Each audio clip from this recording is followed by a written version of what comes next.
Hey, everybody, listen up. I got mega huge news. Meat Eater Live is heading back out on the road. That's right. Join me and the crew.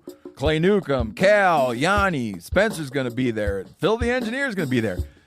Meat Eater Live, headed back out. Now, when you get every ticket, okay, every ticket you buy, you get a signed copy of our new Meat Eater Outdoor Cookbook. This tour is celebrating the release of the book.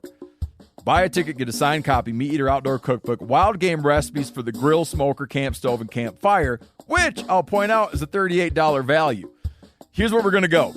April 23rd, the Mesa Arts Center in Mesa, Arizona. April 24, the Balboa Theater in San Diego. April 25, the Grove in Anaheim, California. April 27, the Crest Theater in Sacramento.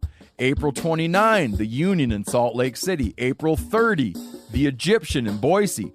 May 1, the Wilma Theater in Missoula. May 2, the Bing Crosby Theater in Spokane, Washington. May 4, Revolution Hall in Portland, Oregon. And May 5, the last day of the tour, Pantages Theater in Tacoma, Washington. For tickets and more information, visit the events page at themeateater.com. Hope to see you at the show. Hey, I'm Tyler. And I'm KC. And you're listening to The Element Podcast.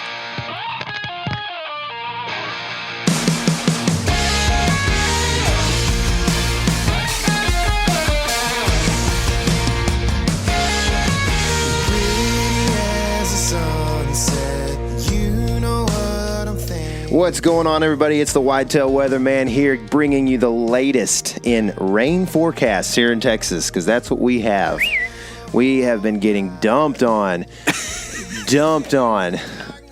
except for in the application process. We have drawn some tags recently. Hallelujah. I guess you could say technically they're dumping tags on us right now. That'd be good. But I was thinking dump as being a negative context. Usually. Yeah, so. Why Tyler crying? Because I just got dumped on. I love it.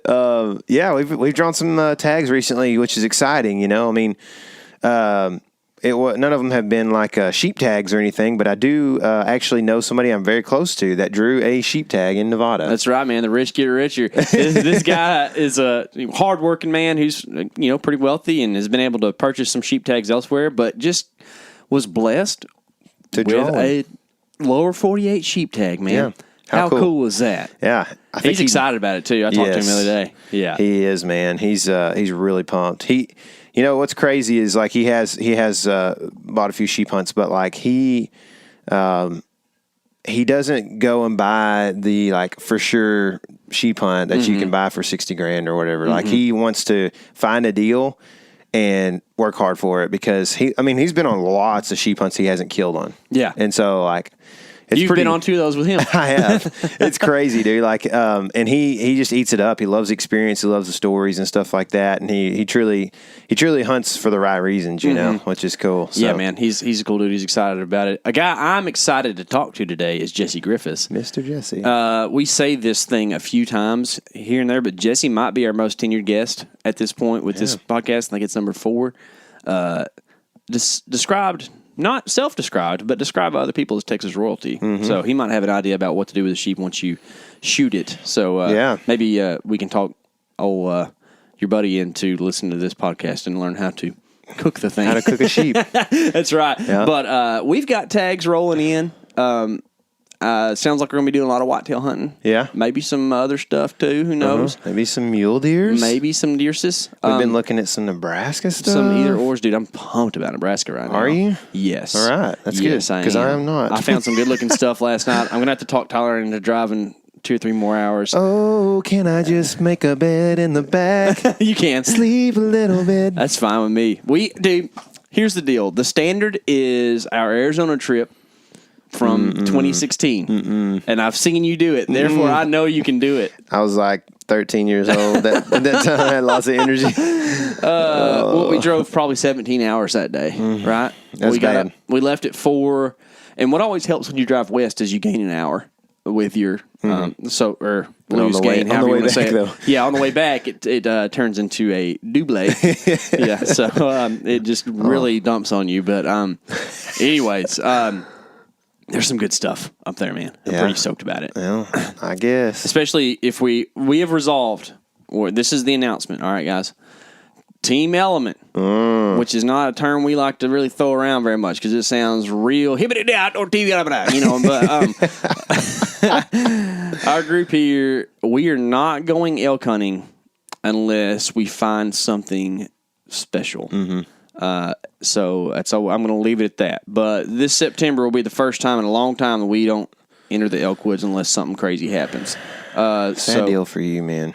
Yeah. I know you love it. I do, but it's all right, man. If I get to go on another adventure trip to a place I've never hunted before, it'll be pretty cool. Especially with the ticks. That's right. Ticks make it all the better. That's right, dude. A little extra snack every day, Just be like a possum eating 5,000 of them, right? That's right. A day, I think, is what they do, right? Yeah. People talking about possums like, dude, just get some chickens, man. Yeah. They smoke ticks. Yeah. So. They do some pecking. They do. Peckers. They are ruthless. Mean little suckers. They are, man. Yeah. I got plenty of them. But, yeah, I'm stoked about that. It's going to be kind of warm. That's the other thing about elk hunting is it gets you the opportunity to go to the mountains, which just, I know it's super white girl, but we all love the mountains. You know? Like, you got mountains on your shirt right now. They're not blue. We don't, because mountains aren't blue around here very often, but, those are good mountains. Yeah. Hey, you got the graphic tee, too. Yeah, I know. Onyx sends us some stuff from time to time to wear. It's kind of tight. And, I need to play some basketball. I couldn't fit that for sure. But I just have like the brand, but that's a cool shirt. Man. It is a I'm cool going one. to take a picture of that and send it to Jared and tell him I want one. Be like, yo, dude. Make this happen. So we can have, dude, here's the other problem. When you get a shirt I don't get, it messes up the Element outfit thing. I know. Yeah. How many times do we show up to the truck with the same outfit on? All the time. Especially when that, what's the name of that hoodie we wear all the time? The Element hoodie, I think. No, you can find them on the Element. I don't wear. Yeah, you can. That thing's real cool. What hoodie? You talking about the Sika one? Yeah. I can't remember what it's called. Maybe it's Kelvin something. Oh, you talking about the jacket? Yeah, but the solid. hood. Yeah. The solid one. Yeah. I think it's Kelvin Light, Down Light or something. It's not super expensive, and I'm not trying to sell y'all Sika jackets, but I live in that thing. That thing, Tyler wears it when it's 80 degrees outside, and I don't know how he does it, but it hadn't been 80 all spring. But either way, you see us in some Wrangler pants, which I am trying to sell y'all, not because they pay us, but because you're a cowboy. Them things. You can't beat them, but because you like George Strait. That's right. Headliner for ACL this year. Really? How about that? I think ACL ACL. ACL surgery or Austin Steele him and that eyelash girl. So that'll be weird. Oh yeah, yeah. Billy George Eilish. Yeah, something like that. Yeah, I think they're both country singers. I don't know for sure, but if you got 3 names, man, you are a country singer. You have to. That's right. A guy who does not have 3 names and really only needs one, Jesse. Is who we're talking to today, like we said before. Chef Jesse. Jesse does a lot of cool stuff. Chef Jesse probably would work. Just connoisseur Jesse, fisherman Jesse. King Jesse. That's it. King George, whatever. King Jesse's where it's at, man. So Jesse's got a new book coming out that's pretty exciting. I am pretty looking forward to it because it's kind of the same vein of stuff that I enjoy with, eating hog meat. I'm looking forward to seeing maybe some of the other stuff that he does, especially on the sausage end. Man, for real. Like what I look at a lot of times when I look at meat, wild game meat, if you're talking like deer meat especially, I think, you grind it or you do steaks or roasts. And that's kind of I have a few things that I've done differently, and obviously cookbooks kind of help me expand that. But then when you talk to Jesse and you're like, yeah, man, I'm thinking about, shooting a sheep this year or whatever, if I was to say that, and then he would name off off the top of the dome 30 different things you could do with it, and I'm like, oh yeah, I know what that is. I just don't know why I never thought of putting wild game meat into that, and doing it. Yeah. So he's you can tell he does it all the time. Oh yeah, man, he does for sure, and I'm definitely interested to see what's in that book. I know that one of our buddies at the hog hunt won a signed copy of that, so I'm looking forward to seeing him get that book. And then if y'all want to check that out, I think he's sold out of the first run anyways, but you'll be able to purchase those most likely in the restaurant or offline somewhere. So it's just called the Hog Book. Mm-hmm. I think it has an illustration of a hog on the front or something like that. So it should be pretty sweet. But I'm sure that we'll talk a little bit about that in the podcast here, but we'll probably talk a lot more about just random delicious things, I'm sure. So if it sounds good to you, I would like to salivate a little bit. So let's get Jesse on the phone. All right. Okay, so now on the phone, we have Texas royalty, the Sultan of Shrimp, the great Pompano, the Colossus of Clout, Jesse Griffiths. Jesse, it's good to have you back on, man. Oh, that is. I think you get more bombastic with each intro every time we do this. That was well, and I have a feeling you came up with that on the spot too. No, so I didn't. More impressive. I wrote it like 5 minutes ago, but I did. I love it. KC did remind me that I think we posted a picture or something of you recently. Maybe I can't remember, and somebody on there commented like Texas royalty, right? Oh no! So what happened? We were talking back and forth on Instagram, like one of our posts. Oh, okay. And somebody messaged us and was like, "Man, you got Texas royalty commenting on your post." Yeah, that's right. Like, that's right. I know, dude. Yeah. We're in the in crowd in Texas when we talked to Jesse. I just went with it, dude. After that, Sultan of Shrimp sounded good. Yeah. Is that a title that you know of? Like, are you known as Texas royalty, or is that like a newer thing for you? I am not. I thought that was like Sam Houston and Willie Nelson territory right there. So I think maybe you're new guard. That's the old guard. I don't know about it. Okay. Well, I'll take it. Dude, you're a cool dude, man. We enjoy your friendship for sure, and then obviously having you on the podcast is just a cherry on top of it, man. But we actually tried to get you on kind of back around our hog hunt, which happened in kind of early February. That you are a busy man. I think we actually scheduled this interview in like March or something. Is that right? Yeah. Man, that's when I'm having to like go onto my calendar 2 months ahead of time to schedule stuff out. I will feel like probably overwhelmed, but also like maybe I'm doing something right. You know what I mean? It's a bit of both, yeah. Yeah. But I have busy seasons. Hunting season, corresponds with busy restaurant season. So that's just a wash. It's like I am not available, and then mid-February through the end of March, I am not available because that's my fishing season right there. That's my crappie and my white bass. That's sockeye season, right? Yeah.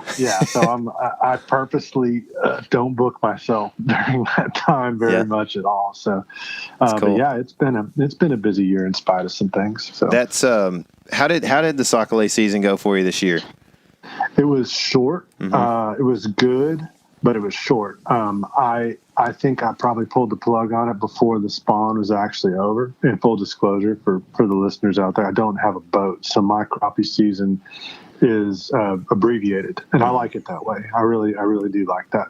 I hit them during the spawn. I try to hit them as hard as I can, and then move on. Mm-hmm. But it was short. I think that winter storm that we had just threw just about everything off. Yeah, name it, and it just kind of made it longer, shorter, better, worse, awful, whatever. In my mind, the spawn started maybe 2 weeks later on the lake that I fish, which I probably won't name. But I wouldn't either. It's funny. Every time on Instagram, somebody's like, "Where did you catch those fish?" And I will give them an answer. And I just want everyone to know that 100% of the time I am lying. Yeah, I am not truthful about where I catch fish. We are usually real truthful, but very broad. So like, it's real fun to be like, south of the Red River, but kind of east of I-10. North of I-10 or something like that. It's pretty fun to do for, especially for people who may not be geographically inclined. They're like, oh, okay, and then they go to look it up and like, oh man, they got me. They got me. Yeah. So. How do you? I don't know. I don't know if you've ever been able to use this or not, but you might have seen it or heard about it. How do you feel about live scoping for crappie?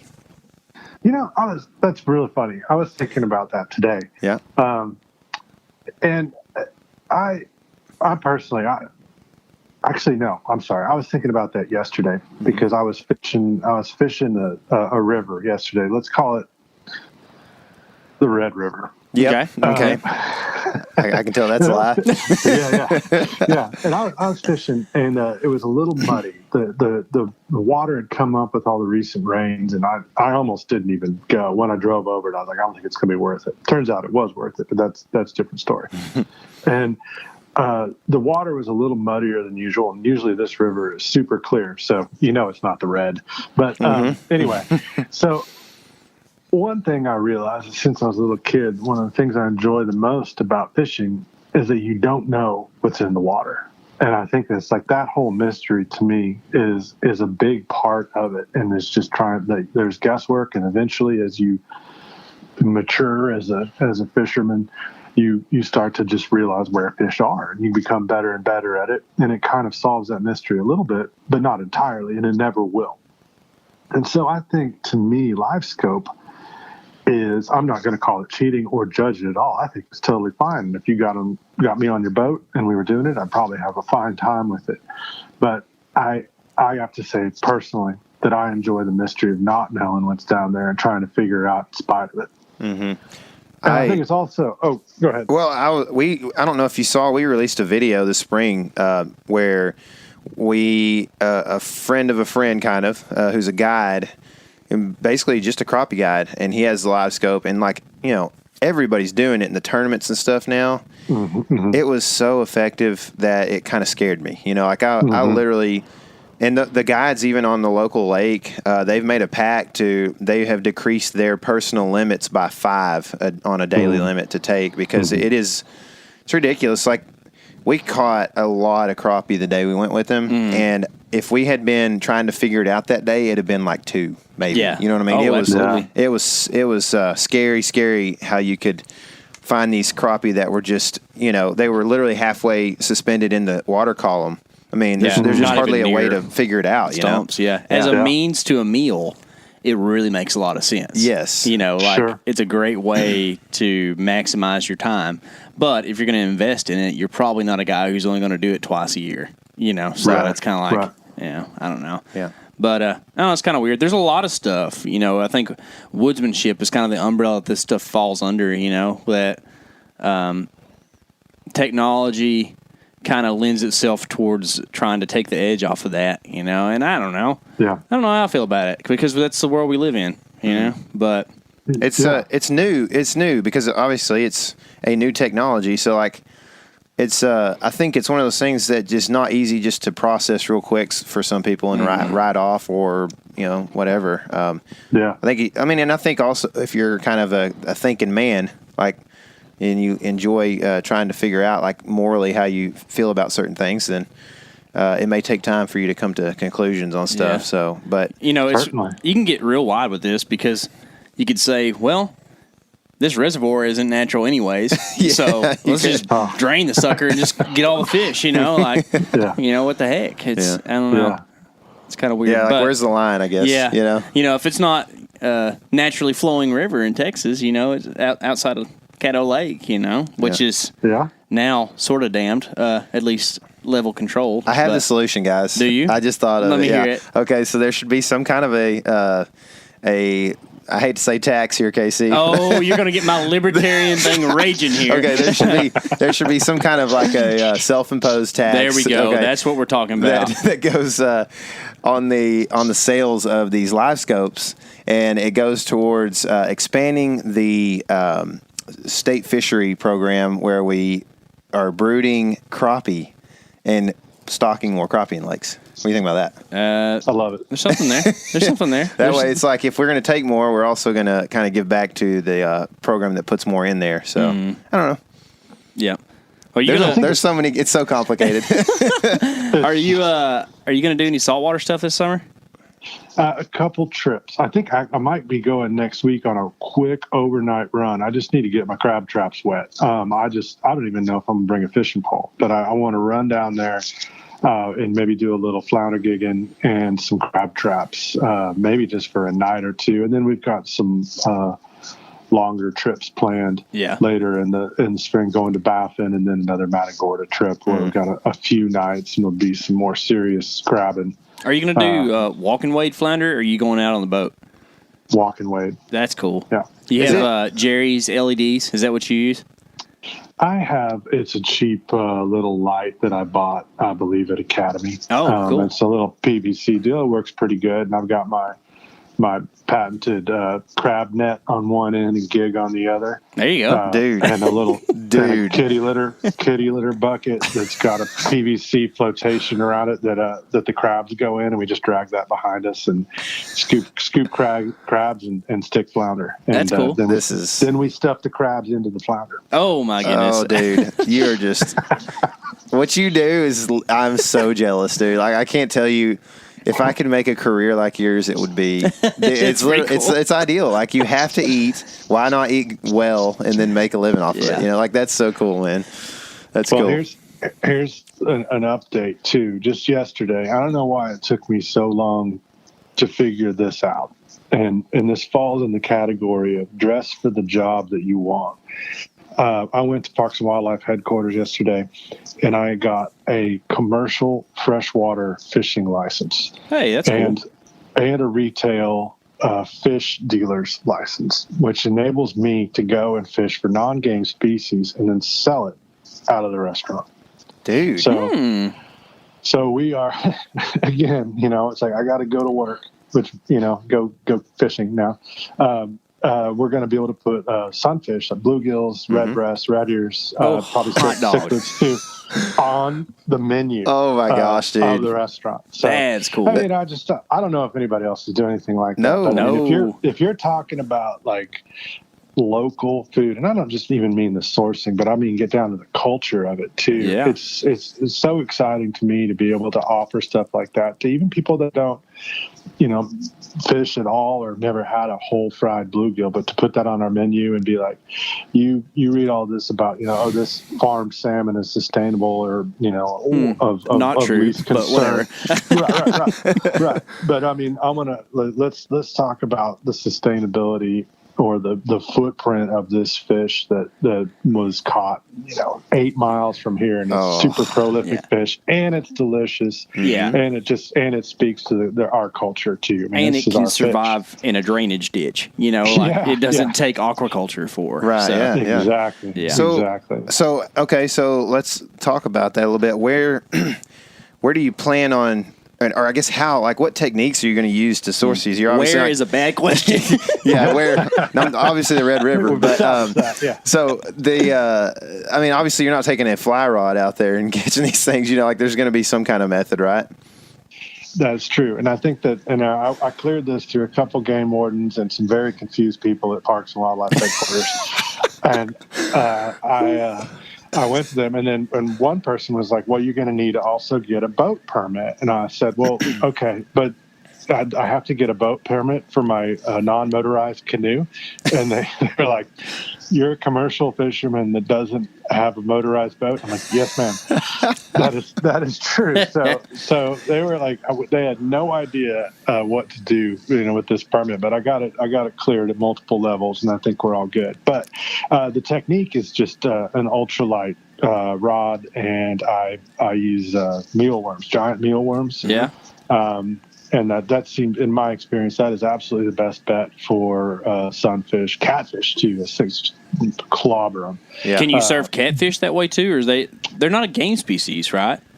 Catfish falls under a different category in that the take of catfish is restricted to certain counties. That's what gets confusing, is because Texas has game species, and then there's also species that have limits and regulations, but they're not game species. I don't quite understand the value system there. Right. It is pretty complicated, but I'd have to move over. I would only have to move one county over to catch catfish, but I'm going to concentrate right now on the bluegills and the redbreasts because those are prolific. I can go and catch a bunch of them. Yeah. So no funnel traps? Ease. No, I don't think so. I think I'm going to do it all fair and square. That's cool. For now. So yeah, I mean that's the most fun for me. I mean just using got some nice little ultralight rods. I don't know if you caught that, but Jesse is judging you if you do use a funnel trap because it's not fair and square. You know me. I don't judge. We know you. We know. I'm just giving you a hard time. So I know as soon as you got that permit, your wheels are turning. Can you give us maybe just a menu preview for like what that's going to look like? Just tell me a dish. You know what I'm saying? Yeah, we tested the dish today with the couple that I got last night. And I'm not going to blow any minds at this one. I mean, I know what you. I did is hot grease. Yes. I scaled the fish whole, left the head on, gutted and gilled, and then butterflied the fillets off of it, and then cut each one of those fillets not off, but I scored them so that they'd be almost come off. I think the best way to describe it is if you can imagine a bloomin' onion, but it was a fish. Oh my goodness! So I cut the fillets total into six pieces that are still attached to the rib cage, and then did a mustard and buttermilk marinade on that, and then tossed that in a dredge of cornmeal and some spices like garlic powder, onion powder, celery seed, things like that. And then we fried that until it's crispy. And what it did is it exposed, when you get those fillets off there, and you make sure you get that dredge in those fillets. And so it exposed all those fins. And so they got super crispy, and you got the fish chips. And then all you got to do to pull that fillet off is just literally grab it, and it just comes off in a nice little bite-sized piece. And we tested it today with a little remoulade sauce that we make, and it's just going to be an appetizer. It's going to be a whole fried fish, whole fried bluegill that you can get, along with some venison tartare, and then eat a pork chop. I can get that. That is right. I think you've described my order. Y'all, the time is here. The whitetail finally are developing brow tines. And you know what that means. We have made the turn, and it is time to think about deer season and elk season and all those other seasons that are coming up.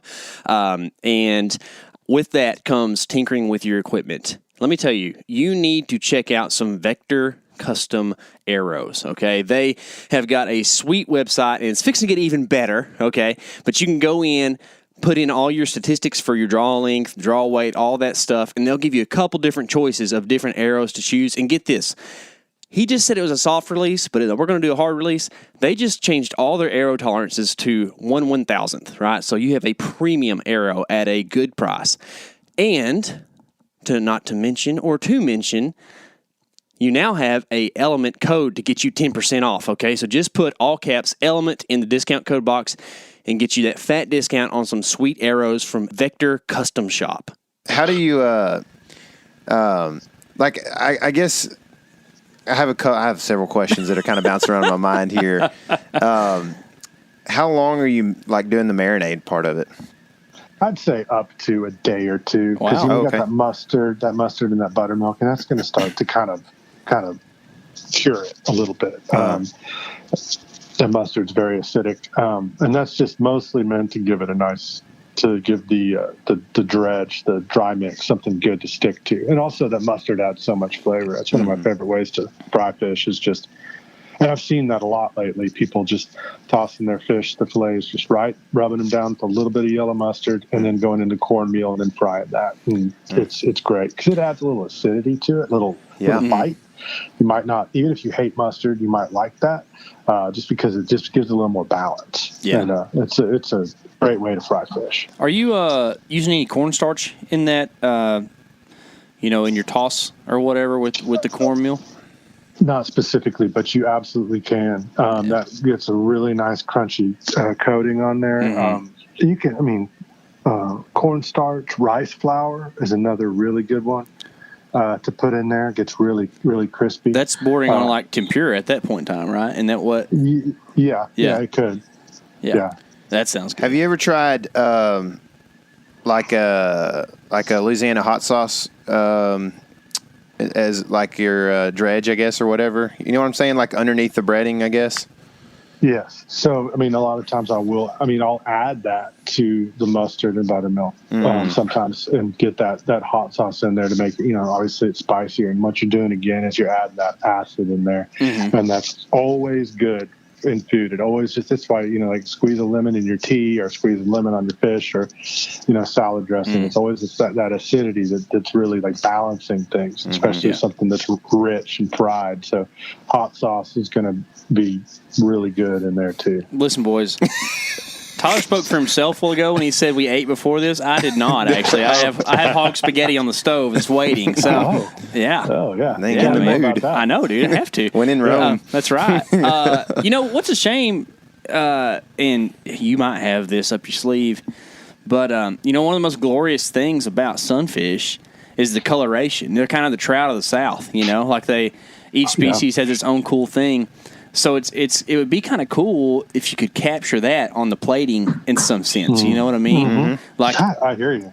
Yeah. Like especially like those long ears or redbreast, with the blues and the turquoise and all that. Like that would be a cool thing to share with people. Mm-hmm. So, absolutely. I mean, you haven't seen a more beautiful fish till you've caught a spawning redbreast. Out of like some weedy water where the fish are always more vibrantly colored. Yeah, man. Like tannic or a lot of hyacinth or hydrilla. For some reason, they just take on a lot better color. Mm-hmm. And when they're spawning, I mean, that's a gorgeous fish right there. Yeah, like really, really pretty. You're absolutely right. Yeah, they are pretty, and they're natives. There's just a lot of reasons to be eating those and honor them too. I have always felt that is a really cool fish, and I will fish for those all summer long. I really enjoy that, and I don't do it just as like, oh, it's just easy, or I would challenge somebody to go to the River X that I was on yesterday, and I'd be like, you catch me a 9-inch redbreast. Oh, that's a toad. It's so easy. Yeah. They're hard. I mean, you gotta mend your line. You can't have a bad drift. You have to do all these things right. Use light line. You gotta set that hook immediately when they take it. There's a lot of tricks to them, and I think they're cool fish, and they deserve a lot more than the reputation they might have as being like an easy kids fish. Because I think catching them consistently can be a little tough sometimes. Are you what do you have like a limit on size that you try to keep for the restaurant, or that you're going to try to keep? I'd say like 7 to 9 inches. Mm-hmm. Definitely big enough to make it worthwhile. Also, I need consistency. Right. So there's actually another spot really close to my house that I'm probably will fish at, but it's it almost produces fish that are too big. I mean, they average around 10 inches out of this place. And I lost one at the boat probably about 3 weeks ago. That was a heartbreaker. I mean, it was every bit 12 inches long. That thing was a monster. I got it right next to me. I saw it. It was very clearly a redbreast. And I'm not doing that big one that got away deal, but this big one that got away was a foot plus long. Oh. It's because you didn't have that key liter combo with you to scoop it up. That's right. So, are you gonna kind of expand that a little bit? Like, have you thought about anything with gar or anything like that? No, I hadn't, but that's actually a great idea. I didn't even think about that at all, but yeah, I could. I do believe I'll have to look into it more, make sure I'm completely legal, but I could do some gar. Yeah, and you guys know I'm a big fan of the gar, and especially those mid-sized ones, sliced thin and fried, or smoked, or boiled, made into a cake, stuff like that. Yeah, man, I think that would be really sweet. Nice. I'll have to get a knife sharpener after them suckers, though. I'll show you a trick one time. Well, I just want to going between the scales. Move your knife at the same angle those scales are. Get that knife in between them. And then you can move their knife. You can cut all the way around their head without going through the scales, and then you use the 10 snips or the loppers to butt through them. Yeah, that's a good little tip there. I've just always done the 10 snip thing and just kind of worked it. And I'm not going to speak like I eat gar all the time, but I have, and it was it's pretty good stuff. But that's. I just want to go fishing with you sometime, That's all I want. Especially the 12-inch redbreast there. Yeah, I'll take that's got to be somewhere on the Red River, probably west of us. Yeah, downstream of the dairy barn, maybe probably. even just south of the Red River. For the fertilizer. That's right. Is there if say somebody is inspired and thinking about eating a little bit of panfish this summer, are there any months where you're kind of saying, well, this isn't the month for taste purposes? You know what I'm saying? No, I haven't discovered that. I'm catching them mostly out of pretty cool water. Yeah. In rivers. And then, I mean, the lakes, yeah, they'll start to heat up, but I probably switch over to the rivers at that point. So, I mean, those rivers in Central Texas are flowing. They're pretty cold. I mean, relatively. So, they seem to be good year round. And they bite. I mean, I've caught them out of this river every month of the year too. They're very active. And so, no, I'd say go for it. That's kind of like, for me, my seasons just kind of change with the fish or the game as to like what I have ready access to, because I try to wrap up my crappie and white bass season in time for turkey, and then as soon as I've killed as many turkeys as legally allowed, I switch over to sunfish and crab for both, basically the rest of the summer until it's dove season. It's just kind of, then as time goes on, you just get into those grooves, and you just, I just kind of, I'm always looking forward to that next thing. And then when it happens, I'm just like, just super focused on that one thing. And I like that. So, I mean, I think seasonally, for me, sunfish is kind of a summer fish because it occupies that time of the year where not much else is going on, and they're fairly active. They're long spawners. They'll spawn from that first moon in April all the way through July. So you'll always have a round of fish spawning, and so they're always pretty active and feeding pretty heavily despite that hot water. Yeah. So I heard of Central Texas in there. By the end of this podcast, we'll have your spot. KC's on X right now. I hope y'all are watching your accounts because cards are getting hit. It is tag season, which is so much better than application season, but still not quite hunting season. But man, we are getting close. If you drew that magic tag, or you know that you are resolving to OTC, no matter what, you need to check out OnX Maps, because that is the most up-to-date, comprehensive, intense, detailed public land mapping system that you can find on your phone application, on your computer, whatever it is. You will be able to see the public land layers, the private land layers, section lines, whatever you think you might need. OnX has it. So go download the OnX app on your phone right now. You can find a link in the description below. So here's a question that has perplexed me for some time now.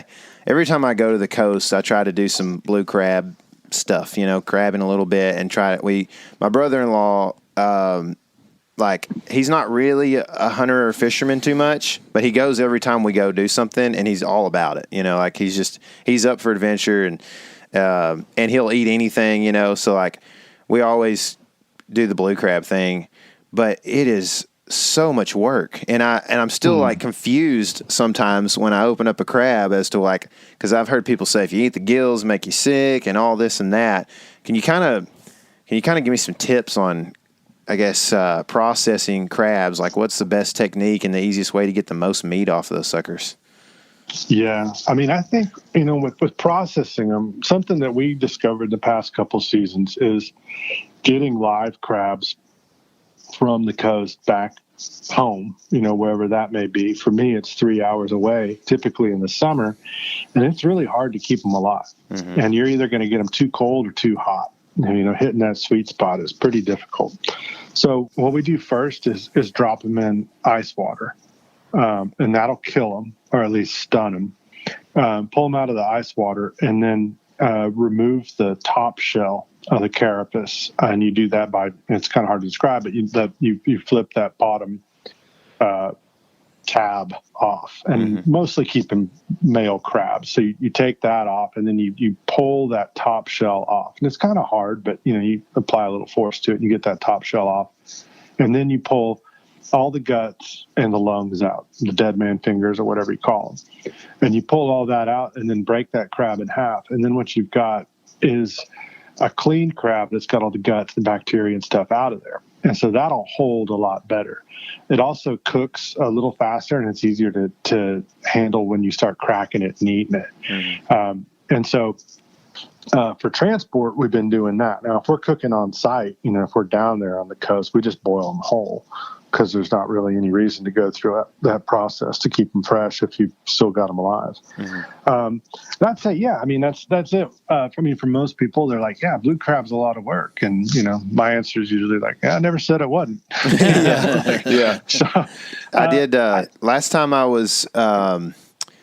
We went to Galveston last summer and we did some crabbing, and I did your it's like a crab spaghetti recipe or whatever. Yeah. I forget what it's called, but it's essentially spaghetti noodles with like butter and crab meat and all the goods. And it's kind of like, I think you do it on the beach, or at least on your book it looked like you were doing it on the beach pretty often when you did that.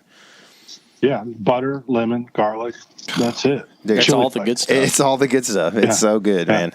Yeah, we did that. My kids ate it up, man. Like, oh, it's so good. It's and you don't just need the best. a lot. Yeah. I mean, what we'll do a lot is like, all the crabs get boiled at once, and even if we're not going to eat them all, and then maybe the cooked crabs get chilled down, or if we're, for lack of a better term, sober enough at the end of that to continue to clean them, we'll sit there and just pick the meat off of them after a big crab boil, and then chill that meat down, and then you kind of getting that work done ahead of time, paying it forward a little bit. And I think that's a really good technique. Or I'll sit down and listen to an invigorating podcast, a couple dudes that travel around and shoot big deer or whatever, and I'll just sit there and I'll clean crabs for 2 hours. And, drink coffee and whatever. And then I might have 2 quarts crab meat, which is gold. I mean, the street value of that right now, who knows? Yeah, no for kidding. Real. $40 a pound for jumbo lump going rate. And so, really, pick that. And then for the next couple days, you got options. I mean, you're making spaghetti, you're making crab cakes, you're making crab dip. All kinds of stuff, and I think it gets real fun if you can just knock that work out. But I mean, there's no way of getting around it. But it's like plucking a dove. Everybody's like, "Oh, it takes so long to pluck a dove." And my question is, how long would it take you to drive to your dove hunt? Yeah, an hour and a half. And I'm like, it'd take you 45 minutes to pluck a limit of doves. That's half the time it took you to just drive there. And I guarantee you, plucking doves is a lot more fun than driving. True. I don't know. Maybe not. I don't know. I mean, that's a personal thing. But, it's funny when it comes down to time. A lot of us, myself included, sometimes, we just get a little, persnickety about spending our time with kind of the more tedious tasks. But America, at the end of the day, I think it's fun. America is a busy culture right now, man. Like it's weird, but like we're expected to do more and more every day, because we have a phone in our hands and we have the ability to send an email while we're driving. You know what I mean? It's just like the expectation has never been this high for work output. So it really does put a mentality into a lot of people that, man, I can get these doves done in about 3 minutes, or I can take 45 minutes and not send the emails I need to send this weekend or whatever. So I see where it comes in, but like fine food is a pretty cool thing for me too. We learned about this some in anthropology in college. Really interesting class. I would suggest anybody, if you're at a higher level of learning, taking that class, no matter what your major is. But there's like a ratio that goes, or I guess it's probably like an inverse graph or whatever of like the amount of time spent working compared to calories obtained or something like that. And you would think that we're getting more and more efficient, but it's exactly opposite of that compared to like a hunter-gatherer culture. Really? Yeah. Yeah. So like it was like... does that have to do with individuals working together better, or how does that... I think it's just... because we've added so many processes or whatever the word is there to what we do for a living. So instead of like me going outside of my current residence and shooting the first bird I see and eating it, now, I go do X, Y, and Z in my daily activities, and my output versus input is way off on the ratio. Whereas like... I mean, I can shoot a blue jay from my back porch every day right now. You know what I mean? And I'm assuming I I'm not an expert on Texas culture, but I'm assuming it was pretty opportunity based, just looking from some of the stuff that I've seen, and I'm sure there's some things that were preferred, but you get what I'm saying, right? Like it's, I've got sassafras at like 80 yards here for making some type of brew or whatever, I got. They used to put it in like Cajun food too, I believe. Yeah, like in gumbos and stuff. Mm-hmm. Yeah, that's true, man. And like same deal. Like we got blackberries and dewberries coming off right now, just at right the wazoo. Yeah, I mean everywhere. Mulberries. Oh yeah, mulberries. And so and another thing, like have you ever heard this, Jesse? I've done a little bit of research on this, but I've read that like robins were a big time like valued species for people. I don't know how long ago this was. I think it was pre like 1950s maybe. Mm-hmm. That like people say they were better than dove, which of course that's kind of a thing to say sometimes. But like that's what I've heard. Have you ever heard anything about people hunting robins and eating them? Yes, sir. I mean, they're clean feeders, and they only eat worms. And so I've heard that in all honesty, I've never tried one. It's illegal also, but I did have a friend who swore that his grandmother, and he was from Louisiana, of course, swore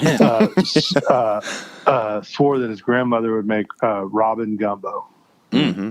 Mm-hmm. And so, definitely. And you're right. I think, you go back 1,000 years, that bird is dying. I don't think it matters what kind of bird it is. It's like it's getting shot with one of those little beautiful bird points, those tiny little arrowheads, on a tiny shaft. And that's what those were for. Yeah. And for killing, songbirds, it's definitely a source of protein. So, well, Teddy Roosevelt at his inaugural dinner, I can't remember the number for sure, but I think it's 155,000 golden plovers. That's what they served for dinner at the inaugural meal. And a golden plover, I think now is a threatened species and used to be endangered or something like that. Like you don't see very many of them. And they were eating shorebirds at the White House. Things have changed a lot. I'm sure there's a lot of passenger pigeon, isn't that the one that's extinct? That's the one that's gone. Yeah, I'm sure that was a tasty critter. Oh, I guarantee you. It's in the family, man. That's right. Like, golly. It has to be. If it coos like that and it's not a baby, it's probably pretty good eating. You know what I mean? That's right. Have you ever done any pigeon hunting? Yeah. Well, I mean, I've always shot them, or mostly shot them, in during a dove hunt. Yeah. When a pigeon flies over and it's just like, oh, this is great. I absolutely love eating pigeons. I think they're great. A pigeon that's been hitting a cornfield for a couple months is a delicious bird. It's just a big dove. I mean, it's a feral rock dove. I mean, it's in the same family. They make great stock. I've made all kinds of things with them.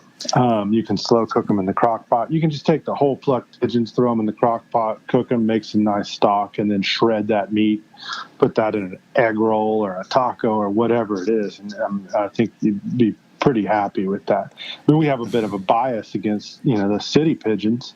Yeah. But at the end of the day, I mean, a pigeon is a really good game bird. Can you talk real quick about like this wild game bird stock making process? Like, it's very simple, right? I don't guess I ever realized how simple it is until maybe a couple months ago. I was looking at a post of yours. Yeah, well, I do this thing that I call Sunday stock, and it's actually, I dedicated a little short chapter to it in my new book, and it's a technique where I used to make stock in big batches. And I used to, and during classes, I'd talk to people about stock making. And I can always, you can always tell when you talk about something and people kind of glaze over and they're like, I'm not going to do that. Yeah. And I always try to figure out what's the pinch point. At what point are they not going to do that, and why? And then I think it's just like it's volume. It's a big project, and I'm already trying to tell them to do all these other big projects, like, cut the ribs and save the silver skin and the shanks and whatnot. So, and what I realized is like it's a volume deal, and so I started at my own home making this Sunday stock, and it came from like Sunday's usually a good day for me to cook a bunch of stuff for the coming week. Mm-hmm. And what I do is I just take anything out of my freezer. It could be a hog shank or bone-in ham from like a medium or a small size pig. Maybe it's a shoulder or a foreshank, maybe or of a deer. Maybe it's half a dozen doves. Maybe it's a turkey leg, which is a really good one of these, or maybe it's like a bunch of duck legs or something like that. And then what I do is I throw that in the crock pot, cover it with water, and then put in whatever I got on hand. And that's going to be onion skins or onions, maybe a piece of celery, maybe a carrot, maybe a bay leaf. Throw that in there and let that rip. Just let that go for 8 hours or whatever it takes to make that meat tender. And at the end of that process, what I've got is some just unseasoned shredded meat and then also some really nice stock. Mm-hmm. But what I also have is a manageable amount of shredded meat, manageable amount of stock. I'm probably going to have 2 or 3 quarts of stock and maybe 3 or 4 cups of shredded meat, which is good for a meal or two, mm-hmm. For each of those things. And then they don't even have to go into the freezer. If you cook a lot at home, then you might be able to utilize all that stuff within the week. And then come next week, you just repeat that maybe with a different protein. Mm-hmm. Maybe you switch over to turkey or you could throw a whole rabbit in there and do the same exact thing. And you come up with this shredded meat. And with that, you can make, I'll just, the recipes that are in the book, flautas, dumplings, where you make like a quick little dough and then you put that shredded meat in there and then you boil that. It's like a giant ravioli. Manicotti, which is like a stuffed pasta dish. Mm-hmm. That's baked, tomato sauce and cheese, and you can do that with any meat. Just take this shredded meat, mix it with a little ricotta cheese, stuff like that. And so it's or you can turn around and make dumplings or a pot pie, anything, with that shredded meat and that stock, and you can use them both together. How do you know the ratio of like water to add to the amount of protein / bones you're putting into a stock? You don't. You can't really make a mistake with this. If you put too much water in there, then your stock's going to be a little diluted and thin, but who cares? Uh-huh. Do you add salt? It doesn't matter. I don't. You could add a little bit, but I usually add salt in the further steps of the recipes. Yeah. So like I'll mix a little salt in with the shredded meat and whatever application that's going in, and then that stock would be used to make a soup or like in your pot pie or if you're going to do the dumplings, you could serve them with a little bit of that broth. We make flautas, roll that shredded meat up with in a corn tortilla, and then pan fry that, and then take the stock and cook some dried chilies in that, and then use that for dipping. You dip that crispy flauta in there, and then you have that stock. Oh my goodness! With like garlic and chilies, and it's so simple. I mean, it might sound complex, but seriously, quite simple. Yeah. And anybody can do that. And I think we've always talked, and this is one of the reasons I really enjoy talking to you guys, is that your audience is engaged and they want to do this stuff, and it's just you just got to know that it's simple and you can make mistakes, but a lot of times this fear of mistakes is unfounded, and that you're not really going to put too much water or too little water in there. It's going to be fine. Mm-hmm. It'll just be a little stronger, a little more diluted, but at the end of the day, it's still going to be good. Well, if it's too diluted, you just cook it longer, right? And boil it down. Yeah, absolutely. Yeah. Absolutely. Yeah, man. There's I think another thing kind of as a just confidence booster for somebody who might be listening and hearing this and trying to get started in this is like, you're going to kind of mess a few things up starting out, and that, it's just like, it's like anything you do, man. Like, but if you stick with it and you learn like some of the basic, I guess, and I'm nowhere near on your level, Jesse, but I'm just saying, like, I like to cook and I do it pretty well for me. It tastes pretty good. So, but like once you learn some of the basics of how to, once you learn what a scrambled egg's supposed to look like, I mean, you can do it over and over and over again. You know what I mean? So like, it's the same thing. Like once you learn what the good stock tasted like that you made, then you can do it over and over again, and you got it the rest of your life. You know, and that's like that's just priceless. You know? Yeah, I think that's a great point. So I've messed dishes up. I think.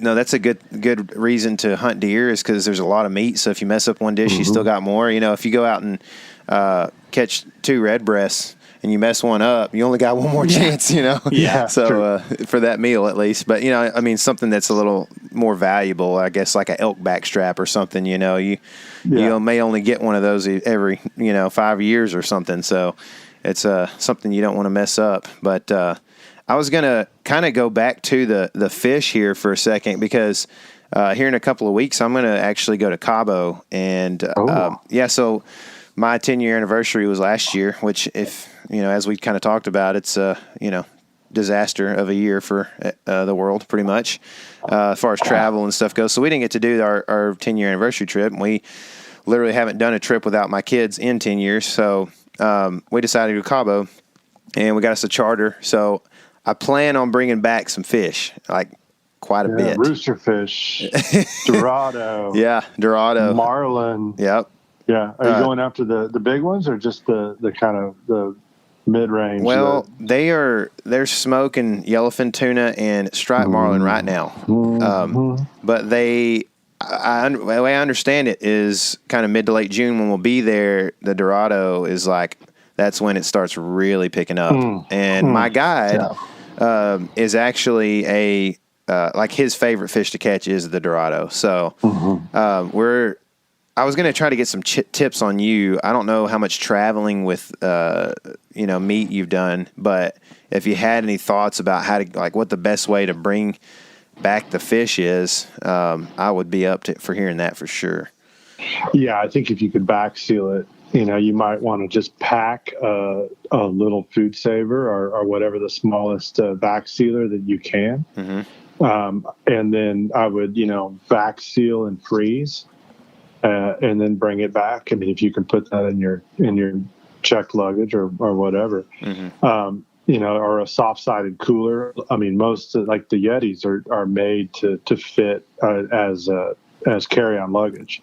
And so you can pack one of those full of frozen fish and get it back. And obviously frozen fish isn't quite as good as fresh fish, but if you vac seal it and freeze it super fresh and doesn't have a lot of water on it, get it nice and dry, I think it travels really, really well. And that's best case. You got to bring it back. Oh, yeah. But I will say, while you're there, definitely take advantage of any of those restaurants and try to get out of the touristy compounds and find some of those places in town that will cook your fish, and that's heaven right there. Because we even took I've been there once. I've done very little travel and caught fish, but that was one place that I have been, and we actually took a rooster fish into one of the restaurants that we found, and everybody says you can't eat those things, and it was really good. It's a big jack, Yeah. Are you a Jack Crevalle eater? I've eaten some. Yeah, and there's also other members of the Jack family that are quite good. Yeah, Pompano, right? Yeah, aren't they a jackfish? Yeah. Almaco Jack is excellent. Okay. Yeah, and so, but we took this rooster fish in. We had a Dorado and a rooster fish, and we took it into this one place, and they made it. I mean, the guy in the kitchen, he knew what to do with that rooster fish, and it came out great. And that's cool. How do you cook it? I remember specifically he did a cream sauce with dried chilies in it. And I think there's something about that. It just really worked. Whoa. Yeah. That's cool. They have, not to get too off topic, but they have this is the topic, sir. They have these clams down there, and they're called chocolatas. And they're these little brown clams, and they serve them raw. They come out of that Sea of Cortez. They're super cold, and what they do is they scoop them out and they chop them up, and then you squeeze lime on them, and they're so fresh that they'll move when you squeeze that lime. Oh my goodness! And it'll change your life. It's good stuff right there. There's some great seafood coming out of those cold waters there. Yeah, and like I said, you get off the beaten path a little bit and get into town and find some of those places, and And, just like when you're traveling anywhere, and especially around the ocean, you're destined to find some really great food. And I think that, you're going to be there at a great time of year and bringing back some beautiful, hopefully some Dorado. And you might, I know they have the culture down there is big into smoking the marlin. Oh, really? Yeah, and that's something you don't see a lot of that in Mexican food is smoked fish or smoked anything really. But that is something that they do with the marlin, and I don't know if that's offered as a service, but you might want to look into that too if you can find. Is that smoke cured like a salmon that you just eat, or are they using that like to make a dip or something like that? I mean, I guess you could, but what's traditionally? Yeah, I don't really recall how they served it. Yeah, but I remember seeing it. It was almost all the menus. That's cool. Did you? So do you like marlin? I mean, like I've heard mixed reviews on it, but obviously like they get kept a lot, Yeah, I mean, just I think like kind of like the rooster fish. I mean, a little bit on that kind of almost metallic side, and then not on the. I mean, for me. I love most fish. Like I just love fish, even if it's not the best. So yeah, I mean, but if you catch one and you're going to keep it, then I guess the take home is there's delicious things you can do with it. Yeah. And when in Rome, if they're smoking the marlin, there might be something to it. Oh yeah, dude, I'm all about trying new stuff too, man. I got a question for you. If I catch a yellowfin tuna. I've kind of struggled with the tuna steak thing, and I know not to overcook it, but I just feel like I don't do it right. It doesn't quite turn out. It seems really inconsistent, and just sometimes maybe it's the quality of the tuna I'm using, because a lot of times it's just store bought stuff, But you got a tip for cooking a good tuna steak? Well, I mean, more than anything, you don't want to overcook it. Tuna needs to be medium rare on the high end of it. I'd say, rare to medium rare, or raw. I mean, it's just such an excellent fish to eat raw. Just cube it up and marinate it with a little, soy and sesame oil and a bowl of rice, and that's lunch right there. But I would say, super hot grill, very clean grill, and then oil it a little bit and season it. And just, you want to just kind of zap that outside, let it rest a little bit. And then, but yeah, I wouldn't take it beyond medium rare. And if you do want to cook it all the way, then think almost like canned tuna, where you're going to want to slow cook it with maybe some olive oil and garlic until it's moist and it spreads, and you can make, tuna salad or something with it. But, that grade of tuna, maybe not the highest and best use. Most of it's going to be raw, but I do I like the thought of a tuna steak with just a good sear on the outside, because I love when I sear a steak, that crust is just one of my favorite flavors in the world. But I have messed that up before, so I was going to see about it. On that vein, as you can tell, I'm into the weird a little bit. Jesse, you're the guy for this question. We have a fish on the Texas coast that is in the tuna family, locally known as bonita, but the common name would be little toonie. Have you eaten a little toonie and made it taste good? Yes. And it's exactly what I was just talking about, where you're going to slow cook them. Okay. So it's imperative to remove that bloodline. Take that black bloodline out. And we actually do things with that too. I won't get into that. Well, I'll tell you, right? We'll salt that and smoke it until it's bone dry. And then we'll grate that and use that as a seasoning. But anyway, that's cool. That's getting kind of beyond it. But that cubed meat off the loin, cleaned of all the black bloodline, cubed, and maybe season with salt. Maybe give that about 12 hours before you cook it. And then we're going to really, really slowly cook that in a lot of olive oil and some lemon and some garlic and some bay leaves until it's just falling apart. And basically what you have at that point is just like a canned tuna that you can use for tuna salad and things like that.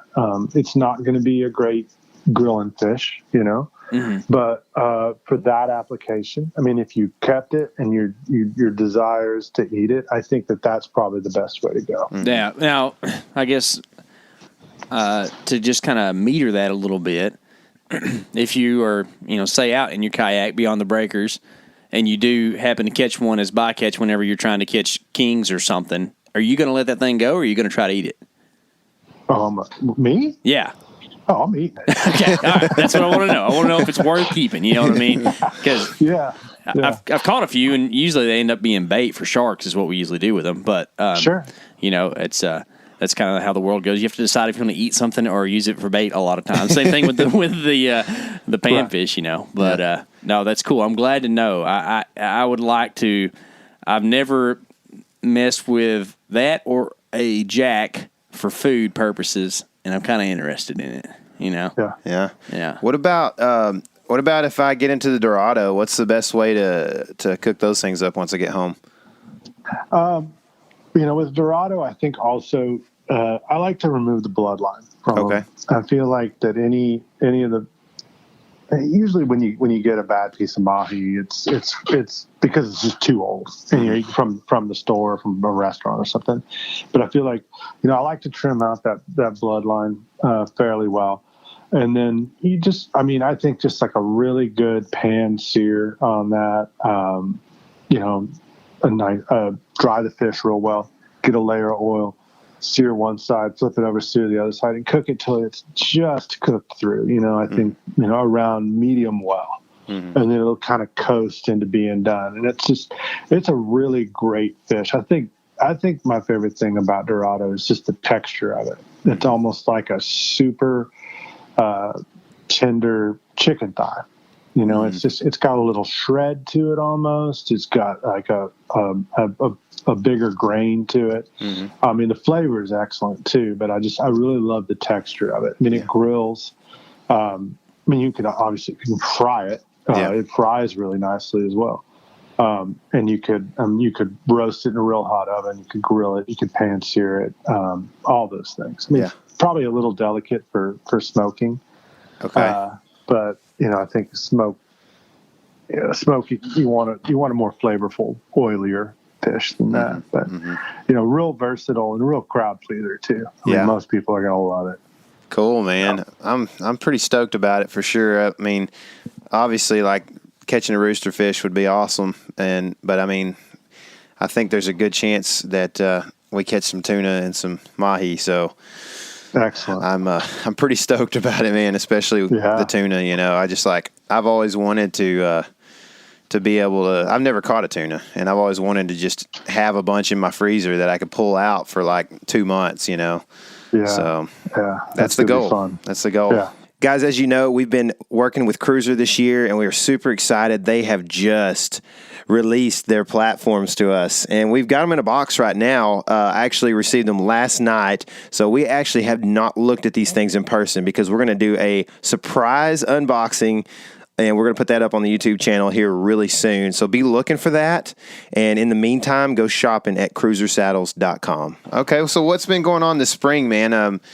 I know you've been working towards this book. Has that gone as planned? I mean, I don't think anything goes as planned much anymore. Yeah. And this is definitely falls in that category. We were looking at an April release on it, but I guess the good news is that it was delayed by our own actions, in that we just kept adding to this book. So. Worked on this thing. It's the hog book, and spoiler alert, it is about pigs.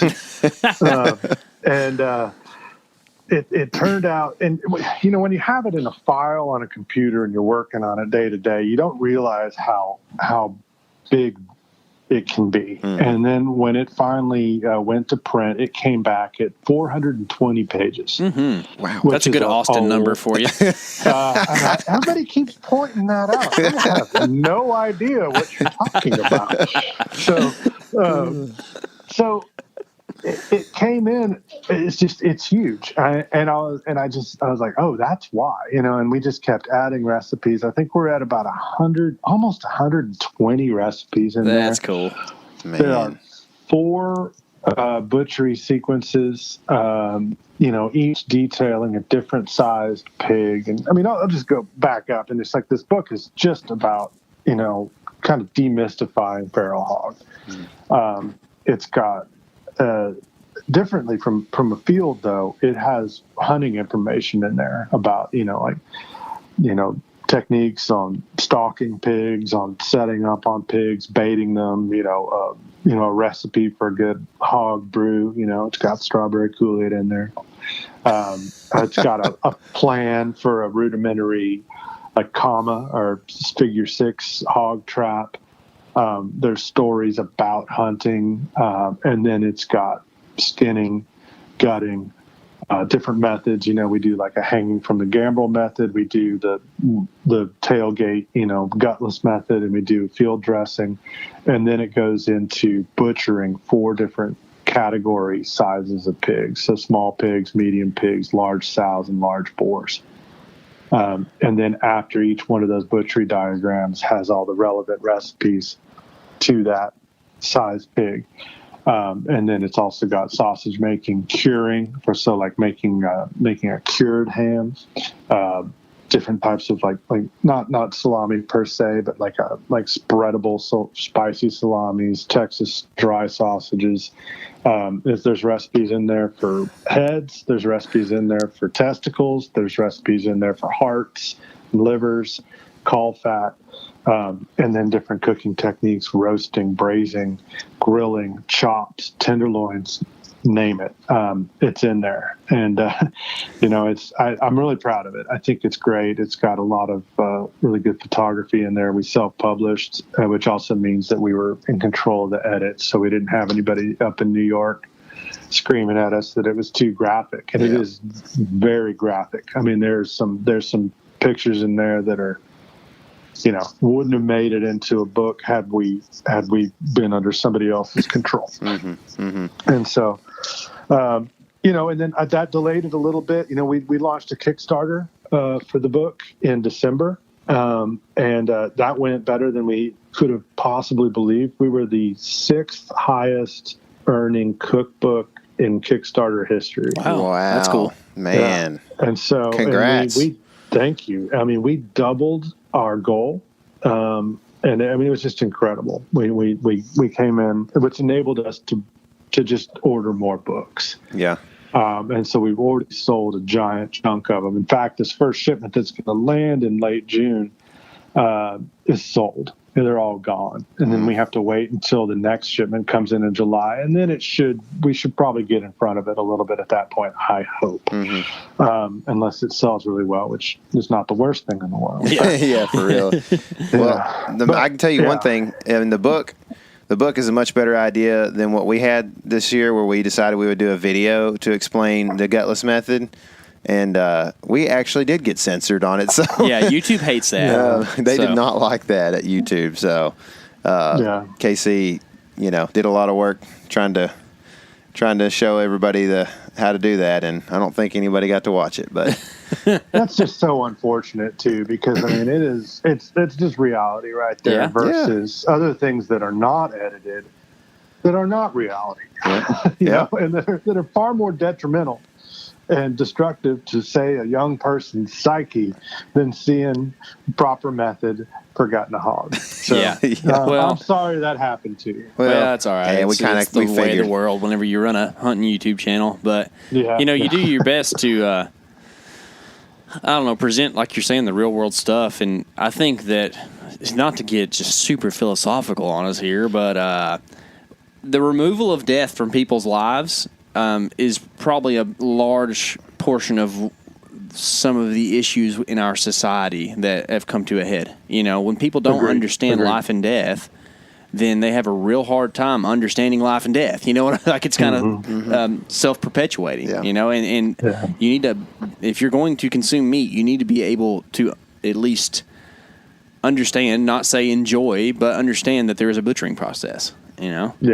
So agreed. And I look at it now and I don't even think I don't even see the gore. And there's one shot in particular in the book, and when you get your hands on it, you're going to know exactly what I'm talking about. And it is graphic, but I think it's also just beautiful too. And what you're looking at, and you're looking at nature and there's amazing things that it can make. And I mean, sometimes it makes a mess too. And this is, a bit of a mess, but it was real. I mean, and that pig was killed and processed and eaten, all of it, and everything that we documented, and it actually happened. And it's part of the education process that we're trying to present to other people to, ostensibly make this world a slightly better place by thinning out this invasive. And so at the end of the day, I think it's good. But I hear your point, and couldn't agree with you more.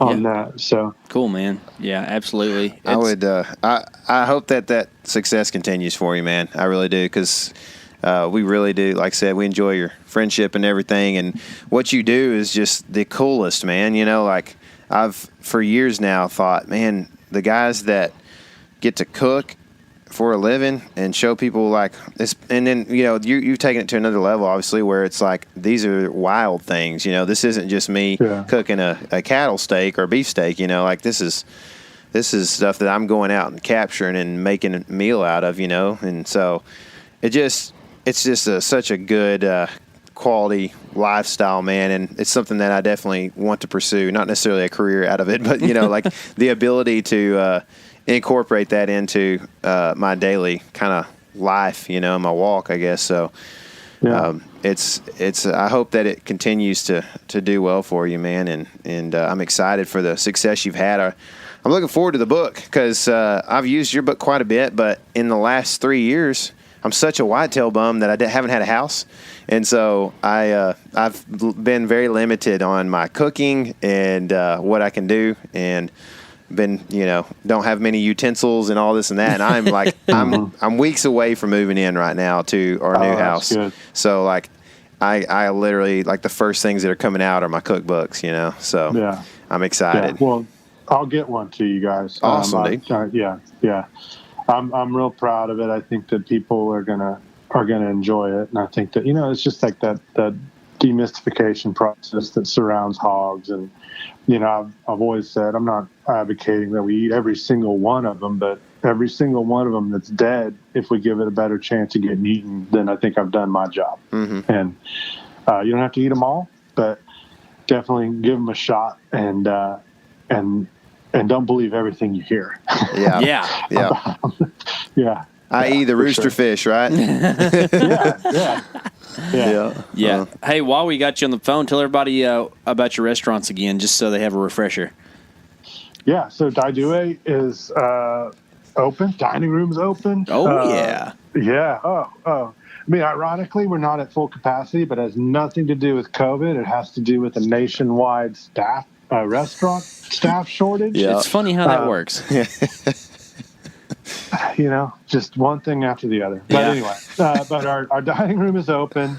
We're trying to serve as many people as we can with what limited resources are available.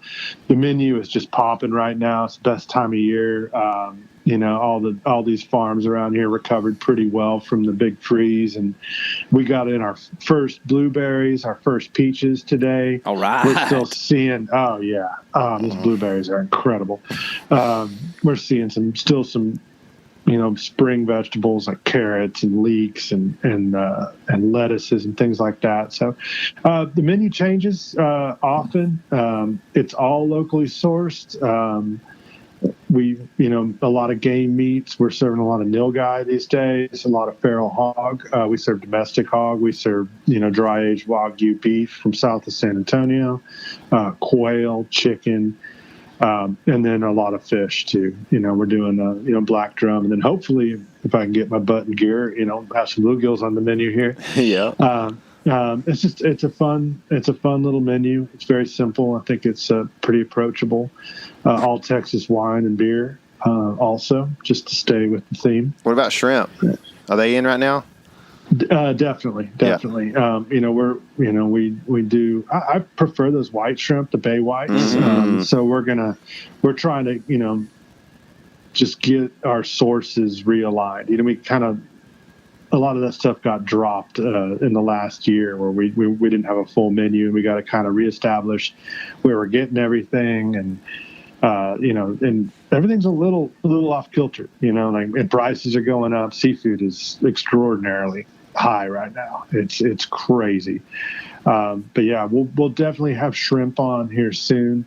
Grilled shrimp. We're doing a grilled shrimp dish, and black drum. Other fish that come down the pipeline, just kind of depends. Simple desserts.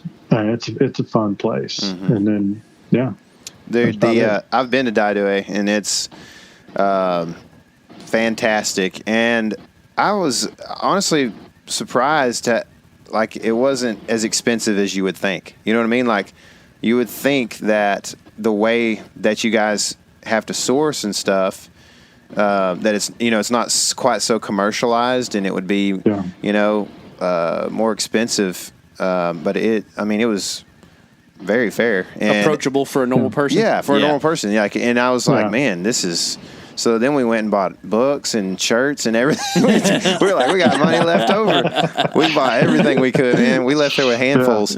So it was awesome, man. Yeah. Yeah, well, I appreciate that. I appreciate that a lot. For sure. So it's worth it if you're in Austin. Actually, our girls' softball team here locally, Rains, where my wife coaches, she coaches volleyball, but the softball team is looking like they're going to be in the state tournament again this year, and which happens down there. And so she's trying to convince me to go down there and maybe make a date night at Daidue again. So we're thinking about it. So we may see you again soon sometime. But we appreciate you coming on, man. And this is your third time, I think, with us, and it's third or fourth. Thanks, fourth. Is it really? Yeah. Okay. Might be. So it's but it's always like, I don't know. I just leave inspired, man. I'm like, dadgummit, I can go out and eat anything. I'm just gonna walk out in the yard and start browsing, Yeah. So, but leave the mushrooms alone. All right. Hey, we're about to find some chanterelles at my property, dude. I'm looking. Man. I'm looking. Yeah, I saw some East Texas posting today. They're finding them, and I'm pretty jealous. Are you a part of that group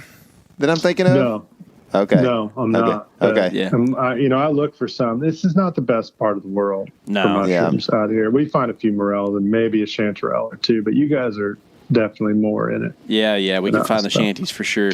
So look forward to that. But yeah. Anyways, man, thanks for coming on for the 4th, and we're ready for the 14th. So it's gonna happen pretty soon, dude. Thank you.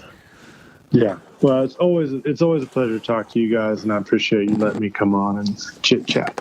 Absolutely, man.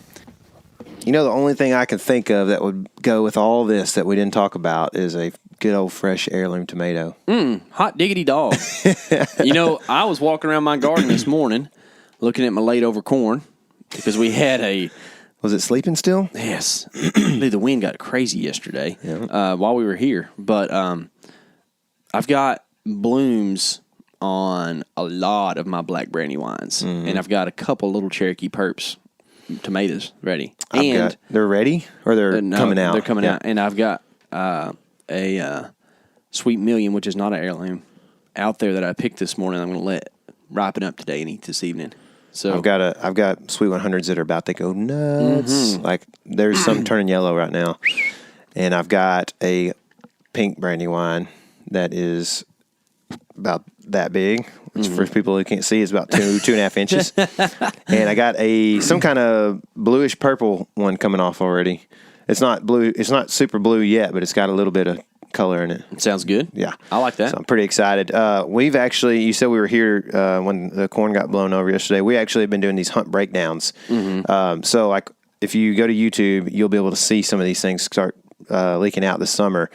But we thought it would be a good idea as we started getting some of these deer mounts back to be like, hey, here's the mount, and check out, this hunt and why we killed this deer. Yeah. We've always talked about, like, man, there's a couple of times when we didn't kill, and or did kill, and we just didn't quite fully explain why we did or didn't kill. Yeah. It's one of those things that happens a lot with self-filming, especially because it's just hard to tell the full story. And a lot of times truth be told, we're filming for entertainment purposes a lot. It's like a hunt. You get to watch and see, a big deer get shot, which is real cool. But I know that a lot of y'all who listen and watch, as well as myself, I like to look at the deeper stuff. And you can't always get that from video, or at least you can only see part of it. And then as we explain like what's going on, the situation, the wind, and all that kind of stuff, you can really get the in-depth version and take like a cool video of some dude shooting a deer. Not a video of some cool dude shooting a deer, because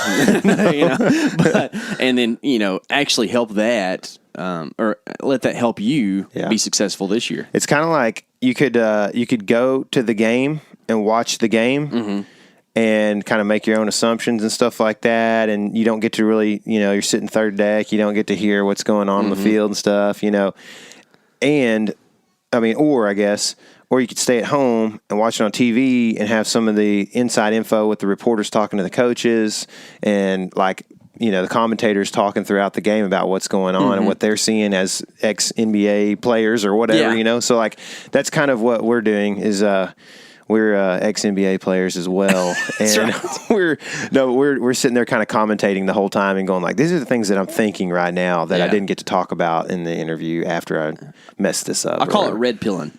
If you've ever watched the movie from the 2000s, The Matrix, Morpheus offers Neo, Mr. Anderson, at that point in time, a red pill and a blue pill. The red pill, he's going to enlighten him. The blue pill, he just gets to go back to normal life and forget everything. So it's kind of like when you red pill on football. Used to, it was fun to watch the quarterback give the running back the ball and see where he goes, but now you're like, okay, they're in cover 2, and like all that stuff is going on, and that's kind of how you are with, or a lot of us are with whitetail. We love to watch hunts, but you really want to know what's going on. Yeah. It's like, it's fun to watch that hunt, but then afterwards you're like, man, I should have took the red pill right then, though. That's right. Give that deer the red pill. That's what I'm talking about. So, anyway, there's some cool hunts that we've been filming, hunt breakdowns too, from the channel over the last couple of years. So, those will release this summer, as well as we're making lots of plans to do Map Scout Challenge stuff that's going to be happening. We have a YouTube series, or a podcast series, that's coming out this end of June, I think. That's put on by OnX, is helped put on by OnX, and it's going to be all about these public land hotspots kind of. So we got lots of cool stuff coming, but just hang in there for another couple of weeks and you'll be able to see this stuff start to come out, and it'll hopefully sail us right into the season and give us the most red pill knowledge that we can possibly have, baby, when it's time to hunt. So with that, remember to check that out, and remember, this is your element. Living it.